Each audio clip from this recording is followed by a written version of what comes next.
தினத்தந்தி தலைப்புச் செய்திகள் அக்டோபர் 14, 2025. சிறப்பு புலனாய்வு குழு ஒரு நபர் ஆணைய விசாரணைக்கு தடை. கரூரில் 41 பேர் பலியான வழக்கை சிபிஐ விசாரிக்க சுப்ரீம் கோர்ட் உத்தரவு. ஓய்வு பெற்ற நீதிபதி தலைமையில் கண்காணிப்பு குழுவும் அமைப்பு. தீர்ப்பின் முக்கிய அம்சங்கள். கரூர் நெரிசல் வழக்கு சிபிஐக்கு மாற்றம். சிபிஐ விசாரணையை கண்காணிக்க ஓய்வு பெற்ற நீதிபதி ரஸ்தோகி தலைமையில் 3 பேர் குழு. குழுவில் தமிழர் அல்லாத 2 IPS அதிகாரிகள் இடம் பெறுவர். விசாரணை அறிக்கையை மாதந்தோறும் நீதிபதி குழுவிடம் சிபிஐ தாக்கல் செய்யும். அஸ்ரா கர்க் தலைமையில் அமைக்கப்பட்ட சிறப்பு புலனாய்வு குழு ஓய்வு பெற்ற நீதிபதி அருணா ஜெகதீசன் ஆணைய விசாரணைக்கு தடை. சிறப்பு புலனாய்வு குழு அமைத்து உத்தரவிட்ட சென்னை ஐகோர்ட் நீதிபதி மீது அதிருப்தி. அறிக்கை சமர்ப்பிக்க நீதித்துறை பதிவாளருக்கு உத்தரவு. டெல் அவிவ் 2 ஆண்டுகளாக நீடித்த போர் முடிவுக்கு வந்தது. இஸ்ரேல் பாலஸ்தீன பணைய கைதிகள் 174 பேர் விடுவிப்பு. இஸ்ரேல் சிறையில் இருந்து விடுவிக்கப்பட்ட பாலஸ்தீன கைதி ஒருவர் கை விரல்களை உயர்த்தி காட்டி மகிழ்ச்சியை வெளிப்படுத்தினார். சென்னை சாதாரண மாணவர்கள் மீதான வழக்குகள் வந்தே பாரத் வேகத்தில் விசாரணை. முன்னாள் அமைச்சர்கள் மீதான வழக்கில் மட்டும் ஏன் இவ்வளவு காலதாமதம்? லஞ்ச ஒழிப்பு போலீசாருக்கு ஐகோர்ட் கேள்வி. சென்னை SRM பல்கலைக்கழகத்தின் 21வது பட்டமளிப்பு விழா. திறன்மிக்க இளம் என்ஜினியர்கள் அதிகம் உள்ள நாடு இந்தியா. மத்திய மந்திரி நிதின் கட்காரி பேச்சு. SRM பல்கலைக்கழகத்தின் 21வது பட்டமளிப்பு விழாவில் மாணவி ஒருவருக்கு மத்திய மந்திரி நிதின் கட்காரி பட்டம் வழங்கிய போது எடுத்த படம் அருகில் பல்கலைக்கழக வேந்தர் TR பாரிவேந்தர், இணைவேந்தர் P சத்யநாராயணன், துணைவேந்தர் முத்தமிழ் செல்வன் உள்ளிட்டோர் உள்ளனர்.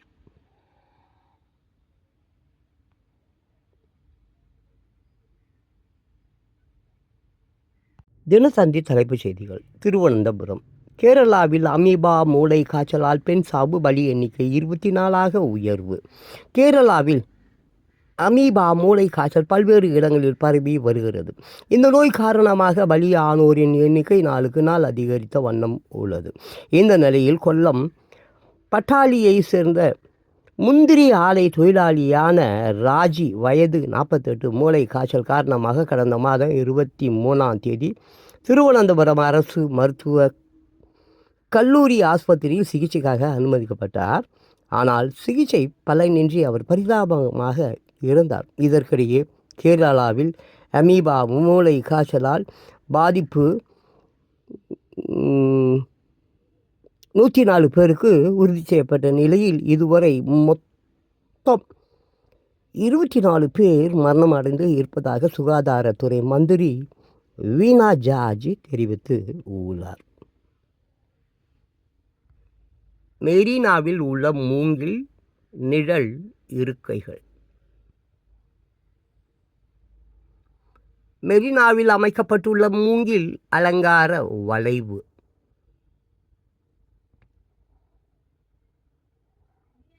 கோவா போல மாறும் மெரினா. மூங்கில் இருக்கைகள், அலங்கார வளைவுகள். கோவா போல மாறும் மெரினா பெயர் சூட்டியது யார்? உலகின் மிகப்பெரிய கடற்கரைகளில் ஒன்றான மெரினாவுக்கு 1881 மதராஸ் மாகாண கவர்னராக இருந்த Mount Stuart and Princeton Grant Duff 1884 Madras Marina என பெயரிட்டதாக தகவல் உண்டு. இத்தாலி மொழியில் மெரினா என்றால் கடல் என்று பொருள்படும். மீனம்பாக்கம். ஒரே வாரத்தில் 2வது சம்பவம். தூத்துக்குடியில் இருந்து சென்னை வந்த விமானத்தின் கண்ணாடியில் திடீர் விரிசல். பத்திரமாக தரை இறங்கியது. புதுடெல்லி வர்த்தக பேச்சுவார்த்தைக்காக இந்திய அதிகாரிகள் குழு அமெரிக்கா செல்ல திட்டம். அமெரிக்க ஜனாதிபதியாக ட்ரம்ப் பதவி ஏற்றதை தொடர்ந்து உலக நாடுகளுக்கு பரஸ்பர வரி விதித்தார்.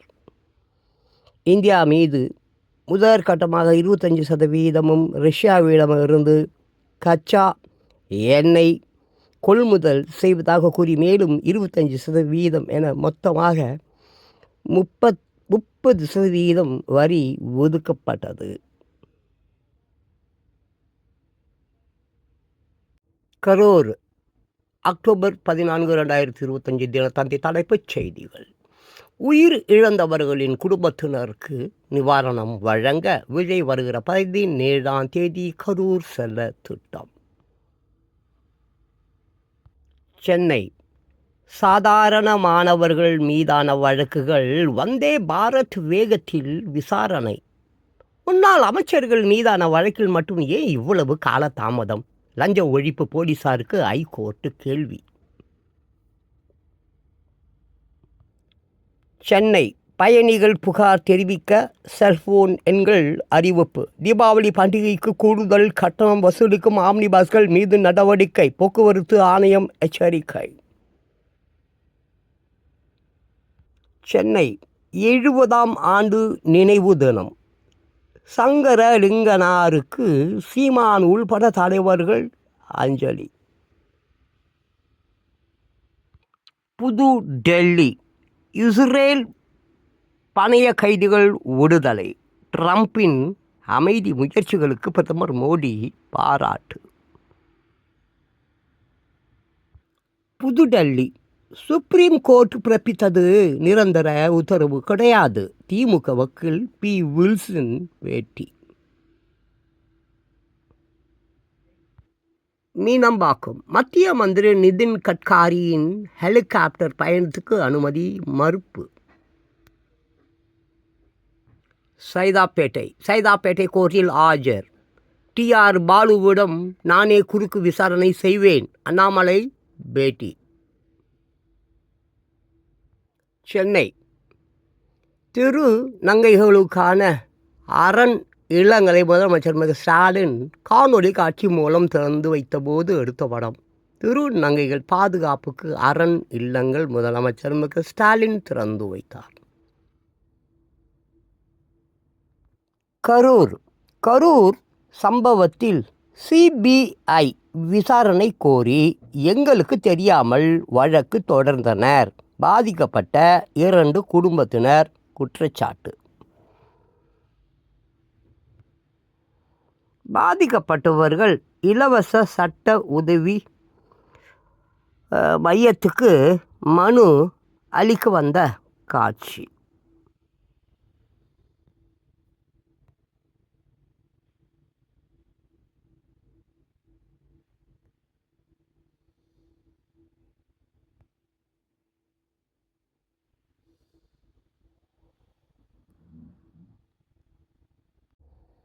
புதுடெல்லி அக்டோபர் 14 தினத்தந்தி தலைப்புச் செய்திகள்.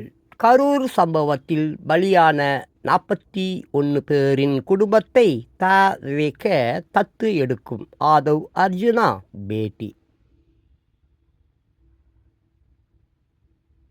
சென்னை 22 குழந்தைகள் பலியான சம்பவம்.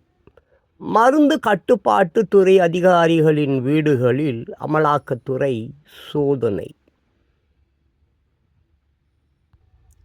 கம்பெனி உரிமையாளர் வீட்டிலும் விசாரணை. 22 குழந்தைகள் பலி, உரிமையாளர் கைது, வீடுகளில் சோதனை. சென்னையில் அமலாக்கத்துறை அதிகாரிகள் சோதனை நடத்திய மருந்து நிறுவன உரிமையாளர் ரங்கநாதன், மருந்து நிர்வாகத்துறை இணை இயக்குனர் கார்த்திகேயன், மருந்து கட்டுப்பாட்டுத்துறை உதவி இயக்குனர் தீபா ஆகியோரது வீடுகளை படத்தில் காணலாம்.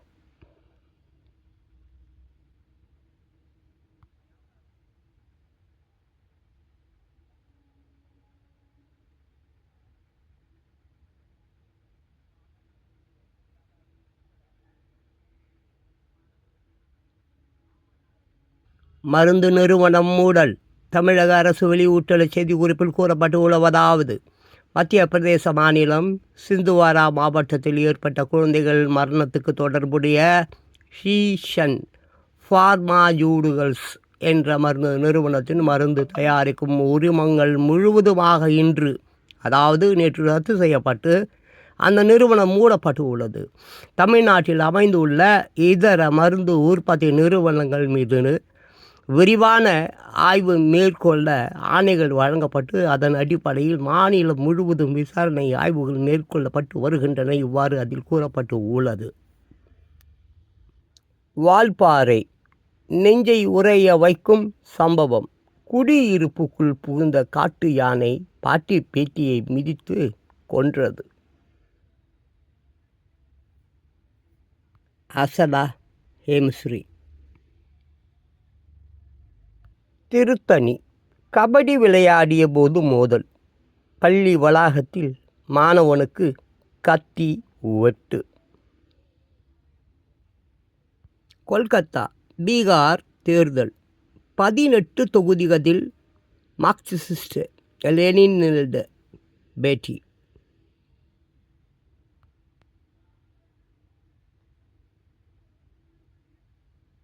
சென்னை அக்டோபர் 14 தினத்தந்தி தலைப்புச் செய்திகள்.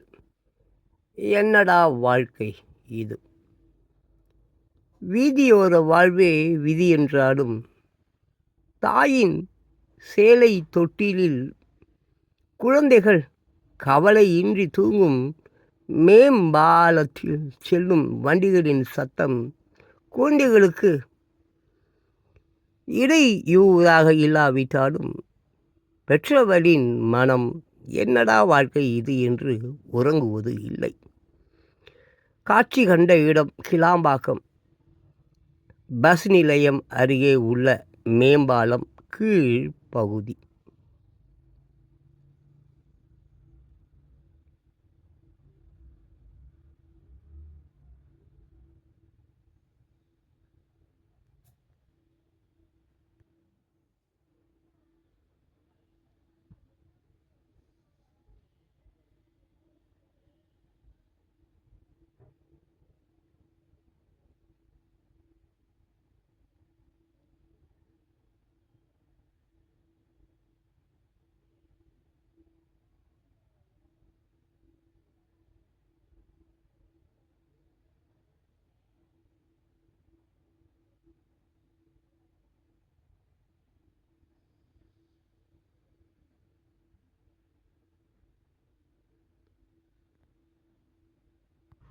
தங்கம் விலை புதிய உச்சம். ஒரு பவுன் ரூபாய் 92,640க்கு விற்பனை. வெள்ளி விலையும் அதிகரிப்பு. வணிக பகுதி. லாபத்தை நோக்கி பரோஸ் ஒரு நடை. பங்கு சந்தை வீழ்ச்சி. பணவீக்கம் குறைந்தது. ரூபாய் மதிப்பு உயர்வு. தேயிலை உற்பத்தி சரிவு. அமெரிக்காவுக்கான சீன ஏற்றுமதி குறைந்தது. காசா போர் நிறுத்த ஒப்பந்தம். பயண கைதிகள் விடுதலை நிம்மதி அளிக்கிறது. இங்கிலாந்து பிரதமர் அறிக்கை. +1 பொது தேர்வு ரத்து செய்வதற்கான அரசாணை வெளியீடு. மதிப்பெண் சான்றிதழ் வழங்கும் நடைமுறையும் மாற்றம். சென்னை இன்று தொடங்குகிறது தமிழ்நாடு சட்டசபை கூட்டம். 4 நாட்கள் நடைபெறும். சபாநாயகர் அப்பாவு அறிவிப்பு. வாஷிங்டன் ரஷ்யாவுக்கு ட்ரம்ப் பகிரங்க எச்சரிக்கை. போர் நிற்காவிட்டால் உக்ரைனுக்கு ஏவுகணை அளிப்பேன். உலக பொது அறிவு படித்ததில் பிடித்தது. செவ்வாய் கிரகத்தில் ஓராண்டுக்கு எத்தனை நாட்கள் என்று கணக்கிடப்பட்டுள்ளது? விடை: சுமார் 670 நாட்கள் என்று கணக்கிடப்பட்டுள்ளது. அடுத்து, முதுமை தொடங்கும் போது முதலில் செயல் இழக்கும் புலன் எது? விடை: முதுமை தொடங்கும் போது முதலில் செயலிழக்கும் நுகரும் சக்தி. ஆயிரக்கணக்கோரை பலிகொண்ட போபால் துயர சம்பவத்தில் கசிந்த விஷ வாயு எது? விடை: போபால் துயர சம்பவத்தில் மெத்தைல் ஐசோசயனேட் விஷ வாயு கசிந்தது. அடுத்து, நயாகரா அருவியை கண்டுபிடித்தவர் பெயர் என்ன? விடை: பெல்ஜியம் நாட்டை சேர்ந்தவர் லூயிஸ் ஹெனியின். அடுத்து, ஓசோன் படலத்தை பாதிக்கும் ரசாயனம் எது? விடை: குளோரோ புளூரோகார்பன் மற்றும் ஹாலோன்ஸ் ஆகியவை பாதிக்கின்றன. 0026 பிரான்ஸ் நாட்டின் கடைசி மன்னன் யார்? விடை: 3ஆம் லூயி நெப்போலியன். மனிதனின் பாதம் எத்தனை எலும்புகளால் உருவாக்கப்பட்டுள்ளது? விடை: 26 எலும்புகளால் உருவாக்கப்பட்டு உள்ளது. அடுத்து, உலகின் மிகப்பெரிய தீவு கூட்டமாக கருதப்படுவது எது? விடை: இந்தோனேஷியா தான் உலகின் மிகப்பெரிய தீவு கூட்டம். அடுத்து, எந்த ஐரோப்பிய தரை நகரம் நதியால் 2 நகரங்களாக பிரிக்கப்பட்டுள்ளது? விடை: ஹங்கேரி தலைநகர் புடாபெஸ்ட்-டான்யூர் நதியால் 2 நகரங்களாக பிரிக்கப்பட்டுள்ளது. பில் கேட்ஸுடன் இணைந்து மைக்ரோசாஃப்ட் நிறுவனத்தை நிறுவியவர் யார்? விடை: பால் ஆலன்ஸ். திருக்குறள் பொருள் விளக்கம் 76. பொருள் செயல் வகை செல்வம் சேர்த்தல். சரிங்களா? பொருள் அல்லவரை பொருளாக செய்யும் பொருள் அல்லது இல்லை பொருள். மறுபடியும் பாருங்க, பொருள் அல்லவரை பொருளாக செய்யும் பொருள் அல்லது இல்லை பொருள். அதாவது பொருளாக மதிக்காதவரையும் மதிக்கும்படி செய்யக்கூடிய பொருளை போன்றது வேறொன்றும் இல்லையாங்க. அதாவது ஒரு பொருளை நம்ம மதிக்காதவரையும் மதிக்கும்படி செய்யக்கூடிய பொருளை போன்றது மதிக்கக்கூடிய ஒரு பொருள். இப்போ எல்லா பொருளையும் எல்லோரும் மதிக்க செய்கிறோம். அதே நேரத்தில் அது மதிக்கும்படி செய்யக்கூடிய ஒரு பொருளை போன்றது வேறு எதுவும் மதிக்கக்கூடிய. ஆமாம், காகிதமாக இருந்தாலும் பணத்தை மதிக்கிறோம்ல, அது போல் தான் போல் இருக்குது. என்ன கருமமோ. சரி, அதை விடுங்க. ஆமாம், இல்லாத எல்லாரும் எள்ளுவர் செல்வரை எல்லாரும் செய்வர் சிறப்பு.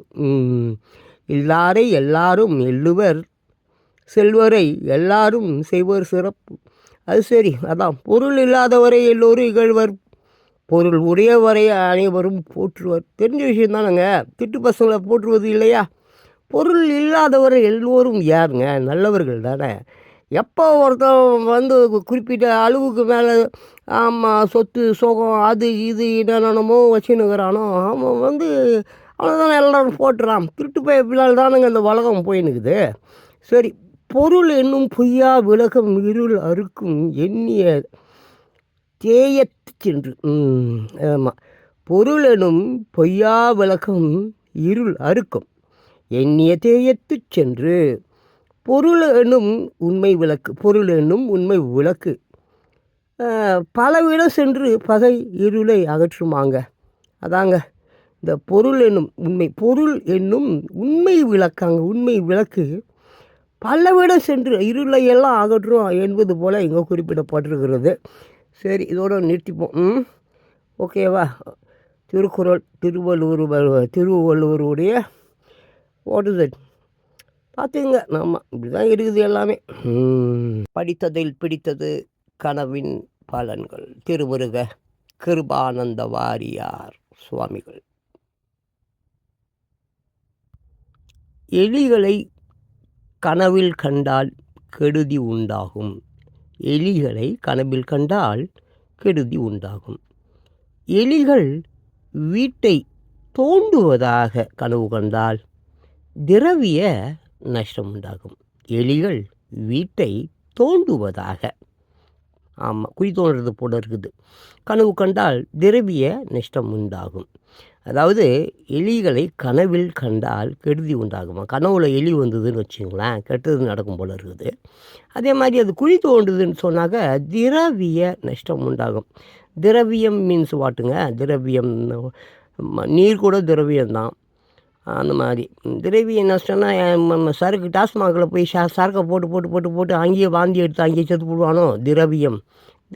திரவியம் தேடு, திரவியம் என்னமோ கடல்லலாம் ஏறி போய் வியாபாரம் தேடுன்னுவானுங்களா, அதுவா என்னமோ.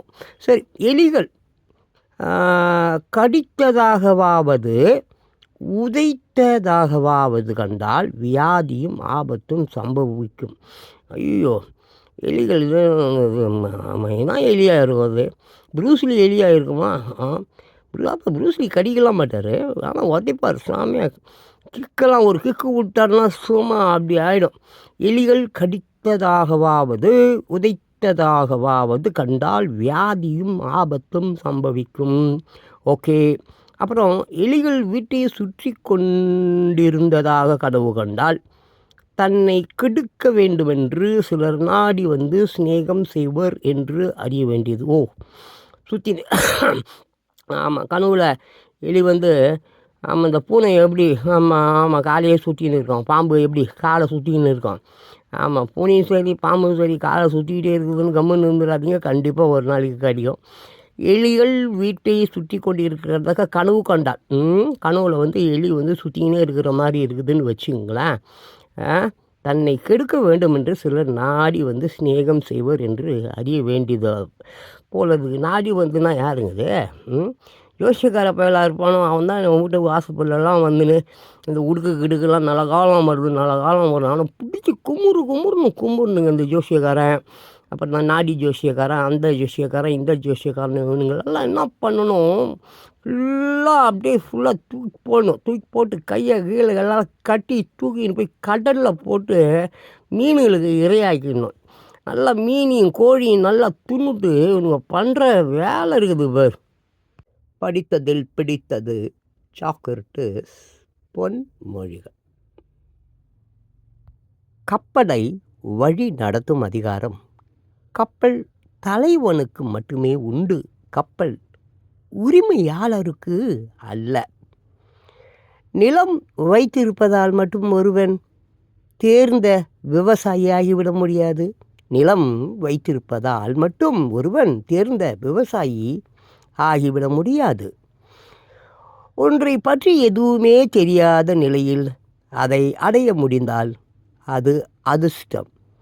ஒன்றில் தேர்ச்சி பெற்று செய்ய முடிவது வேலை அல்லது தொழில். எனவே அதிர்ஷ்டமும் செயலும் ஒன்றுக்கொன்று மாறுபட்டவை. ஒன்றை பற்றி எதுவுமே தெரியாத நிலையில் அதை அடைய முடிந்தால் அது அதிர்ஷ்டம். ஒன்றில் தேர்ச்சி பெற்று செய்ய முடிவது வேலை அல்லது தொழில். எனவே அதிர்ஷ்டமும் செயலும் ஒன்றுக்கு ஒன்று மாறுபட்டவை. பலனற்ற செயல்களை செய்பவன் அதற்கும் தகுதியானவன் அல்ல. பலனற்ற செயல்களை செய்பவன் அதற்கும் தகுதியானவன் அல்ல. நிலம் நிறையவே கொடுக்கும், ஆனால் முயற்சி செய்யாமல் யாரும் எதையும் அதனிடமிருந்து பெற்றுவிட முடியாது. நிலம் நிறையவே கொடுக்கும், ஆனால் முயற்சி செய்யாமல் யாரும் எதையும் அதனிடமிருந்து பெற்றுவிட முடியாது. நிலத்தை பயன்படுத்துகிறவன் அதிகாலையிலேயே விழித்து கொண்டு விடுகிறான். நிலத்தை பயன்படுத்துகிறவன் அதிகாலையிலேயே விழித்து கொண்டு விடுகிறான். குழந்தைகளுக்கு அறிவை ஊட்டுங்கள், கட்டாயப்படுத்தி கற்பிக்காதீர்கள். குழந்தைகளுக்கு அறிவை ஊட்டுங்கள், கட்டாயப்படுத்தி கற்பிக்காதீர்கள். விருப்பங்களை வளர்த்து கொண்டவனால் போதும் என்று மனநிறைவு கொள்ள முடியாது. விருப்பங்களை வளர்த்து கொண்டவனால் போதும் என்று மன நிறைவு கொள்ள முடியாது. பொருளை விரும்பி அடைவது போலவே அதனை வெறுத்து ஒதுக்கவும் தெரிந்திருக்க வேண்டும். பொருளை விரும்பி அடைவது போலவே அதனை வெறுத்து ஒதுக்கவும் தெரிந்திருக்க வேண்டும். ஒவ்வொரு நாளும் உறங்க செல்லும்போது அன்று நாம் செய்த நல்ல செயல்களையும் தீய செயல்களையும் எண்ணி பார்க்க வேண்டும். ஒருவர் தன்னை அறியவும் தன் தவறுகளை திருத்திக் கொள்ளவும் அதுவே சிறந்த வழி. Okay, my dear beautiful peoples in the world, good morning. அன்பானவர்களே, பிரியமானவர்களே, உலக மக்களே வணக்கம். லாஸ்ட்டாக ஒரு வீடியோ, சின்ன வீடியோ, என் கதை தான். டைட்டில் பார்த்தீங்கன்னாக்கா, புத்தருக்கும் இடம் உண்டு. புத்தர் இருக்காங்களே, நம்ம புத்தர் தான், அவருக்கும் ஒரு இடம் உண்டு. சரி, இப்போ நம்ம போகலாம். டொசி அப்படி சொல்லிட்டு ஒரு புத்த துறவி, ஜென் துறவி. பொதுவாக அந்த ஜென் துறவிகள் எல்லாருமே பார்த்தீங்கன்னா மடாலயங்களில் தான். மடாலயம் இதுவாட தாங்க நம்ம சொல்லுவோம். ட்ரஸ்ட்டு அது லொட்டுலஸுங்க, ஆசிரமம் பிச்சை எடுக்கிறதுக்கு ஒரு வீடுன்னு வச்சுக்கிங்களாங்க. அப்படிதான் அது ஜென் துறவிகளை. ஓகே, ஜான் பாஸ்கோ அப்படி சொல்கிறதுனால வச்சுக்க வேண்டாம். ஓகே, வாங்க அப்படி வீடியோவில் போடலாம். ஓகே, அப்போ கொஞ்சம் வித்தியாசமானால், ஏன்னா எப்போ பார்த்தாலும் ஒரு ஜென் துறவினா மடாலயத்திலேயே தான் வாழணுமா? ஏன் பிரிட்ஜ் அடியில் வாழக்கூடாது? பஸ் ஸ்டாண்டில் பட்டுக்கூடாது? ரயில்வே ஸ்டேஷனில் கையில் கட்டை போட்டுக்கின்னு பிச்சை எடுக்கக்கூடாதா என்ன? What man? நான் லாடா அது? நான் law? What kind of law man? என்ன அமெரிக்காவில் போய் அங்கே போய் படிக்கணுமா என்ன? நோ, அப்படி இல்லை. ஸோ இவர் என்ன பண்ணுறாரு, அடப்பா இங்கே உட்காந்து பிச்சை எடுக்கிறதுக்கு நிம்மதியாக போய் பிரிட்ஜ் அடியிலே பிச்சை எடுப்போம்னு சொல்லிட்டு அங்கே போயிட்டார். ஆனால் அந்த பிச்சைக்காரனை ரொம்ப பிடிச்சி போனான். அவன் ஃப்ரெண்டு என்ன பண்ணிட்டான், இவன் நல்லா இவன் போய் பிச்சை எடுத்துக்கிட்டு நல்லாவா இருக்குன்னு சொல்லிட்டு இந்த புளிப்புல புளிப்பு காடி, அதை எப்படி புளிப்பு அதான் அதை ஒரு புளி இட்லிலாம் புளிக்கும்ல, அது மாதிரி ஒரு புளிப்பு காடியை செய்கிற ஒரு வித்தியை கற்றுக் கொடுத்துட்டான். இந்த வித்தியை நீ கற்றுக்க, இதை கற்றுக்கினது புளிப்பு காடி, இதை விற்க ஆரம்பி. அப்போ நீ பிச்சை எடுக்க வேணாம், இதை உங்கள்கிட்டலாம் வாங்குவாங்க, அப்போ நீ விற்கலாம், அதில் இருக்க ஒரு சாப்பிடலாம்ல அப்படின்னு சொல்லிட்டு போட்டான். சரி, டொசிக்கும் அது ரொம்ப பிடிச்சிருந்தது, நல்ல விஷயந்தான் பிச்சை எடுக்கிறத காட்டிலும். மடாலயம் வானாம்ட்டோம், பிரிட்ஜ் அடிக்க மாட்டோம். சரி, எதையாவது செய்வோமே அப்படின்னு செஞ்சுட்டு இருக்கும்போது ஒரு புத்தர் ஃபோட்டோவை கொடுக்கலாம். அப்போ அந்த புத்தர் ஃபோட்டோவை என்ன பண்ணுறாரு, அவர் வீட்டு வாசலில் தொங்க விட்டுட்டு, ஆமாம், திரு அமிர்தா புத்தர், இந்த அறை மிகவும் குறுகலாக உள்ளது. நீ இருக்கும் காலம் வரை நீ இங்கு இருந்து கொள்ளலாம். ஆனால் இதற்கு பிரதி உபகாரமாக சொர்க்கத்தில் நான் வந்து வாழ உதவும்படி கேட்டுக்கொள்வேன் என்று மட்டும் நினைத்து விடாதுன்னு எழுதி வச்சிட்டார். எப்படி இருக்கு, நல்லா இதா? ஆமாங்க, எந்த ஒரு பிச்சைக்கார பயலும் எல்லாருக்கும் எதை வேணால் கொடுக்கலாம். அது புத்தராக இருக்கட்டும், இயேசுவாக இருக்கட்டும், யாருக்கு எதை வேணால் கொடுப்பான். ஆனால் அதுக்கு பிரதி உபகாரமாக நீ வாழற சொர்க்கத்தில் எனக்கு கொஞ்சம் இடம் கொடுன்னு மாட்டும் எந்த உண்மையான பிச்சைக்காரனும், எந்த உண்மையான ஒரு ஜென் துறவியும், எந்த ஒரு உண்மையானவனும் பிரதி உபகாரமாக எதையுமே எதிர்பார்க்க மாட்டான். எதிர்பார்க்காமல் செய்வது தான்